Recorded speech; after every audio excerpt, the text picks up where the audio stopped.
First thing I should probably note is that I'm Lemon Lime Skull. In other words, that's my screen name up there. That was the first time I saw or heard from Funny Mouth, and for all intents and purposes, should have been the last. Anyone who spent enough time chatting away knows that weirdos come and go. Folks pop in to ask inane questions or just to troll a populated channel. What first struck me as odd about the Funny Mouth guy, however, was the fact that he came and went with no particular goal. He didn't try to piss anyone off, and he didn't ask if anyone on the channel knew how to fix his computer or remove a virus. He just stuck his head in, rattled off some random text, and happily fucked off.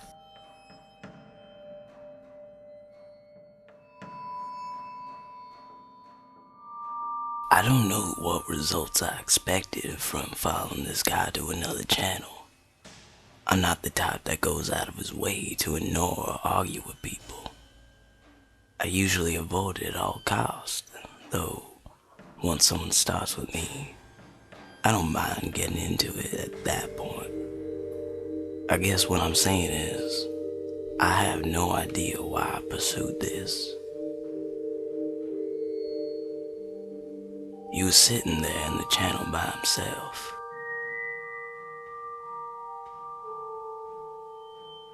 I actually chuckled out loud at this point. He was weird and inoffensive.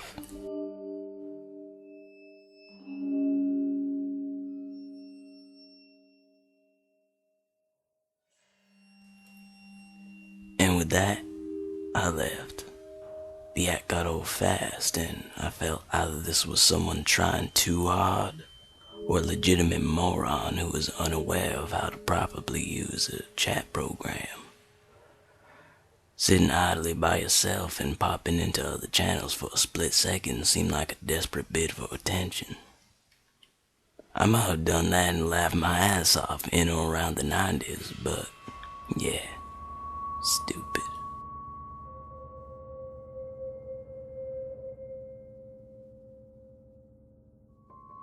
Silence dominated the channel for about a half hour as I minimized the window and went about my business. Nothing. 8 users in the channel, not a single one active.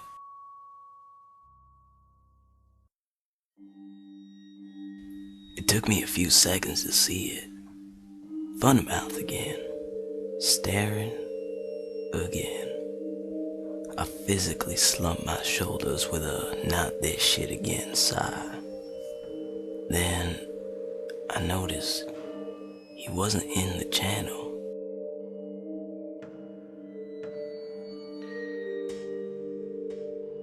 Obviously it was a glitch with either my client or the server.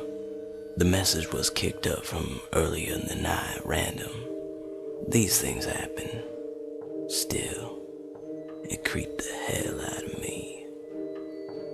After a few minutes of sitting there with a really cold, creepy feeling in my stomach that I shouldn't have done something feeling, I decided to stop trying to brave it out and just closed out the entire chat program. Sure, I could have just hung out like everything was fine, but why bother try to prove I wasn't spooked? Hell, nobody was even around to see me slink away. After a few more hours screwing around on the web, I went to bed around 2:40 a.m. One thing I've always prided myself on is that I do not have nightmares, at least not regularly. Usually, if there are monsters or ghosts or nuclear wars in my dream, I get to control it and have a great time. I'm shooting zombies in the face, outright telling ghosts they're not real while I laugh at them. And if there's some disaster, I always know how to get to the safe spot while every other motherfucker fries.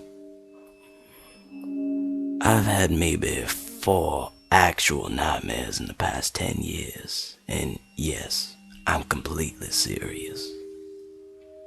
The first nightmare of my adult life was in 2005. I'd just broken off a relationship with someone who had been with someone else for over a year behind my back. That night, when I finally did get to sleep, I dreamt she was strapped down to a medical table while some sort of unseen, inexplicable creature sucked her brain out through an organic machine. The brain screamed ceaselessly. The second nightmare had me visiting a medical facility where they were experimenting with new methods of saving lives. There was a fantastic tour of this high-tech facility. Lots of wonders of modern science, people in lab coats, etc. Then, I was led to a room where 3 car crash victims had been saved by their techniques. This included a slowly rocking young girl whose face had been completely distended and hung around her chest, and a woman who was nothing but a cluster of twitching severed limbs, all held down by a drawn-out kite-like span of flesh. The third came soon after the second. I was being accosted by 2 people, one who wanted to insult me to no end, and the other who kept trying to pinch and tweak me in absurdly ineffective ways. Thinking I could control this dream like others, I set the 2 men against each other, thinking it would be a sort of poetic justice. Instead, the pincher became increasingly violent until he was pulling at the other's cheeks, grabbing his tongue with a fist and furiously pulling at it until it came out. Then, he pulled the fellow's eyelids until they distended in some sort of grotesque prolapse. I suppose what I'm getting at is that even when I did have nightmares, I was never the actual target of any sort of horror. It's always been a kind of empathetic horror related to someone else getting brutalized. This night, however, was different. As soon as I fell asleep, I started dreaming. Basically, it was a recurrent dream I have where I'm in the woods, just checking out animals and birds and generally acting chill. I lie in the grass and look up at the sky. It's always a dream I welcome because even if I've had a shit day, I'll wake up happy and ready to start over. This time, the script changed. I laid in the grass, but while I was staring at the sky, I felt something odd. It was a cold, squirming feeling on my neck. In the dream, I reached my neck and pulled away a long, writhing earthworm. Earthworms disgust me. If I see one in the yard, I'll specifically get a shovel and heap dirt over it, simply so I don't accidentally see it again. Disgusted, but more or less content, I flung the worm aside and continued my dream. Then, that feeling again. Clammy, wet, wiggling against the side of my neck. I pulled another worm away. Again, it happened. The third time, the feeling of confusion and dread became so overwhelming that I immediately snapped myself out of the dream.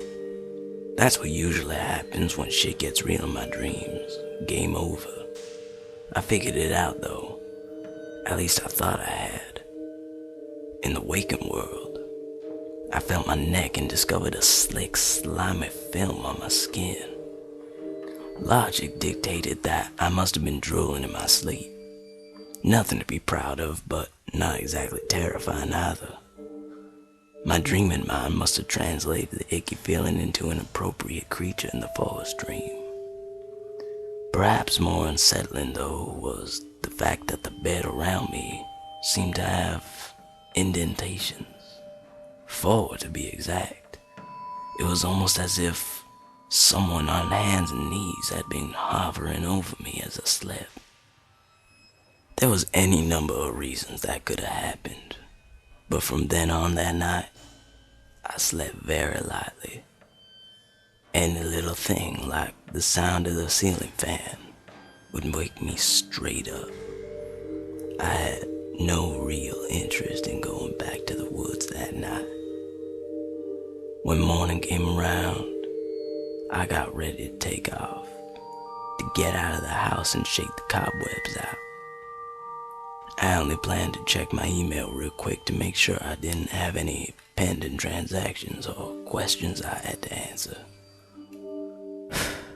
Surprise.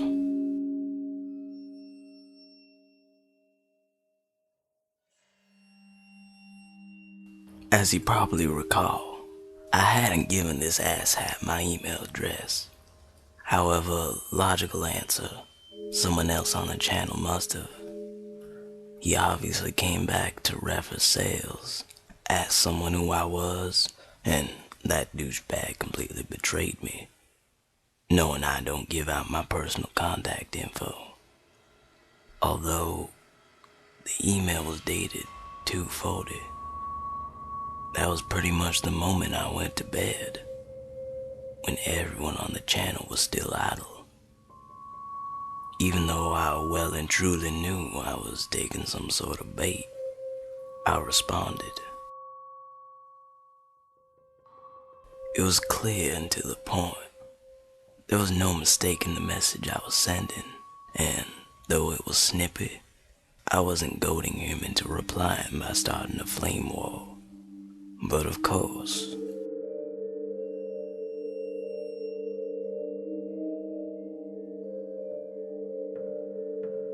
and with that, I blocked his address.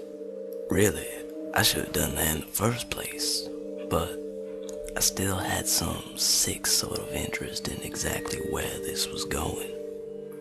Maybe if I put my foot down, he would admit he was just screwing around and call me a humorless wet blanket.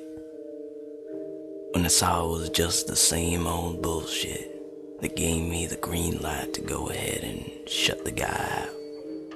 For what it's worth, you can relax at this point. The blocking stuck. There was no follow-up message circumventing the ban. After a few minutes, I assured myself that was all over, and I went about my day. It was until I got home at dusk that the cold, squirming feeling in my stomach started all over again, and I had no idea why. Well, that's not entirely true. I had some idea. I checked my email. Nothing from Funny Mouth. However, there was an email from George.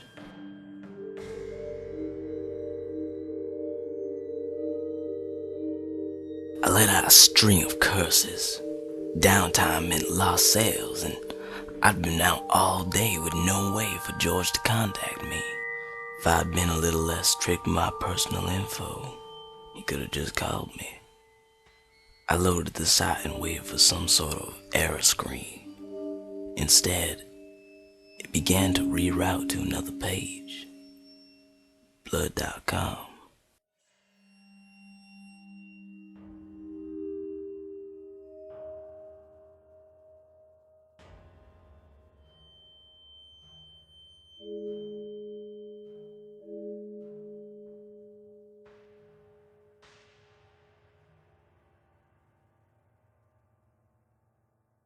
Then, George emailed me a screenshot of the site giving a 404 error, along with a coming soon notice for Blood.com. He could have easily faked them, but why? I mean, if this was some sort of joke, it was pretty abstract and I didn't get it. When I looked at my website files, everything was normal. Nothing was out of place and nobody had even logged in to change anything. I checked the domain name's name service, the thing that routes a domain where it's supposed to go, and nothing was out of sorts. Still, there was this bloated, tongue-wagging face looking back at me with its empty eye sockets. Then, I don't know how I missed it in the first place. Looking closely, the picture of that face wasn't really pixelated. It was made of tiny letters, HTML code coloring each letter specific to the image. Over and over again, the word that made up the image was right in front of me. Funny mouth, funny mouth, funny mouth, funny mouth. In a great cluster of nonsense. I felt like spitting at the screen. I unblocked his email address and set about writing an incredibly profane and threatening letter. I didn't really care if I got the site back at this point. I just wanted to get everything off my chest so I could feel like I was in control of the situation again. Before I could finish the letter, I just got this weird, creepy feeling again that, no, it couldn't be. Kind of feeling where you're being absurd, but at the same time, you know you're right.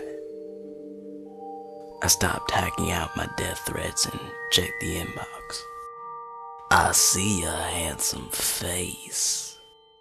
Hello, buddy. Come on. Hello. Hello, hello, hello. I don't wanna not. I don't think about it. Please, though. I see your handsome face. Not only was that feeling correct, the feeling that he had already emailed me the minute I unblocked him, but it seemed he had been steadily emailing me nonstop since I'd blocked him. 10 more letters arrived just within the time span it took me to reply.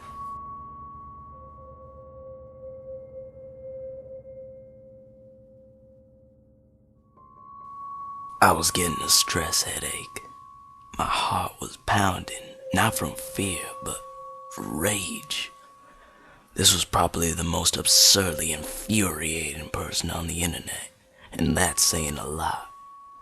Thankfully, the string of letters did indeed stop. I tried to calm myself down, breathing deeply, but it didn't seem to take. I was still incredibly pissed. Slowly, methodically, I sent him another note.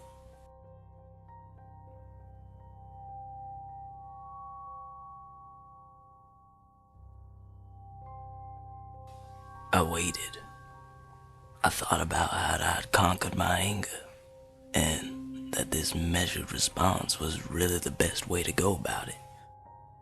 This fellow would understand what I meant. He'd realize the mistake he made. I calmed down. Everything was going to be okay.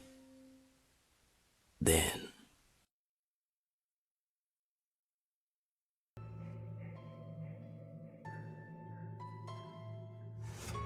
I hit the roof. I hit the goddamn roof and went clear through it. I smacked the monitor with my palm, knocking it clear off the desk. That pissed me off even more as I drove my fist into the keyboard repeatedly until the keys flew free. I screamed out in a mixture of frustration with myself and rage over the situation and stormed out of the room, knocking down anything and everything I could get my hands on. For as long as I could manage the energy, I laid waste to my own shit. I would have started a fire and burned the fucking place down if I had a lighter on hand. That night, I stared at the ceiling for what felt like an eternity before sleep came. Waiting for sleep. I knew I was going to have a nightmare. I just knew it. That was how my luck was going. Imagine how surprised I was, even in sleep, when instead of some horrific setting, I was someplace safe.